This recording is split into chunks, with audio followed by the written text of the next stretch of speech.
So I don't know how Dan feels, but for me, everyone's got to take responsibility for this, man. So for me, I actually put more blame on the Kroenkes than most, and I'll tell you why. People just throw back in your face, but they spend money. Yeah, so do the Glazers. Are you happy with the Glazers? Do you think the Glazers are great? Don't you dare, mate. There we go. Don't set me off today. There we Don't go. set me Right. off today. So when you say they spend money, so do the Glazers. That's my reply. My problem with the Kroenkes is, do they show enough ambition to win?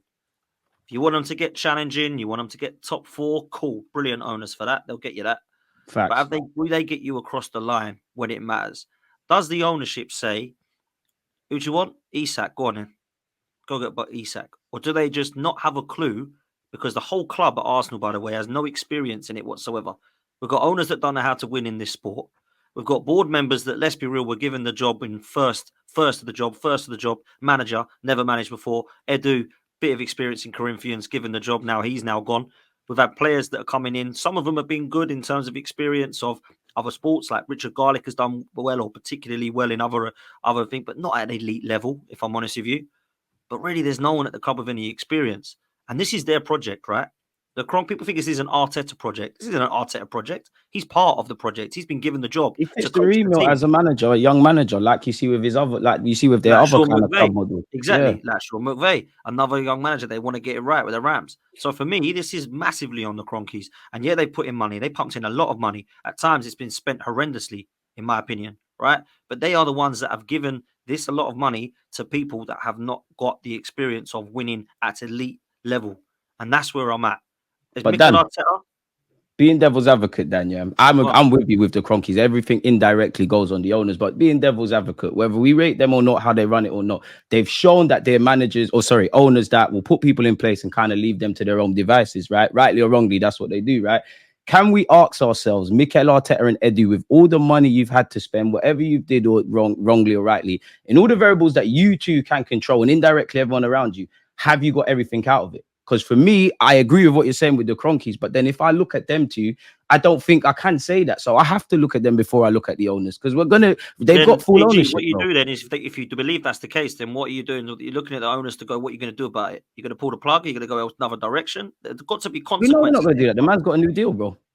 Bro, they're all staying. The Kroenkes will stay. Arteta will stay. Everyone's happy. Everyone that's not Arsenal. Yeah, but how much did Edu have to play with this?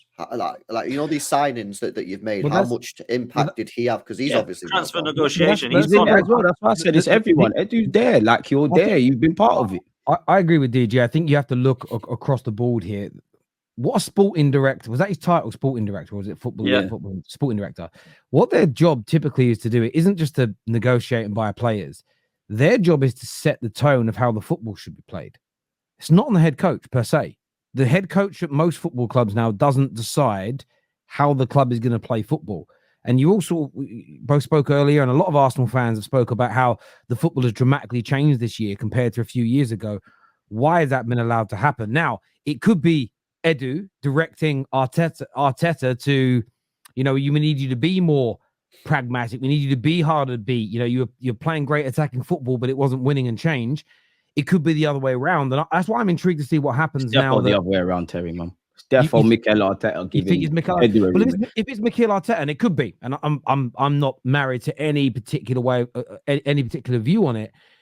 I think it's a dangerous world when the manager gets to dictate to a club how it's going to play football. I don't think it works in the modern day game. I think that it has to be, look, Pep will decide how to train the team, how to set the team up. But Man City definitely set the tone of how they want to play football. It's why they built a whole infrastructure to bring Pep into. They didn't bring Pep in and then build the infrastructure around him. It was the other way around. And I think this is where Arsenal need to be very careful that they don't allow Liverpool, by the way, nearly won a quad. And then a lot more power was given to Klopp in terms of he got to dictate a lot more what was happening at the football club. And most Liverpool fans will admit it, maybe through bated breath. But the signings weren't as good, the squad weren't as good, and they lost a little bit. They go back now to a model where Edwards comes back in and he runs the club, and they've got a head coach who just does the head coach job at the top of the league. Greatest start to a season of a new Liverpool manager ever. The Kroenkes regime at the moment is failing or successful, would you say? Oh, I mean, It depends. It depends on who we're talking to, right? Am I talking to you or Standards FC? Because Standard FC, they're failures, right? Talk with your opinion. No, my opinion is this. I think that I need to get this. I'm not an Arsenal fan, as everyone knows. When did they take over Fulham? Yeah, a lot of people question it. Do you know what I mean? But when did the Kroenkes take over permanently? I don't know the date on that. Only 2021. Okay, yeah, a couple of years ago. So I'm going to take it from when they took over permanently, because when they got their control.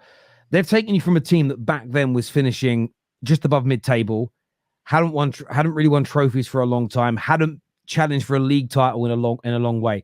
So I think the job they have done with Edu and Arteta of building you up to a title contending team has been very good.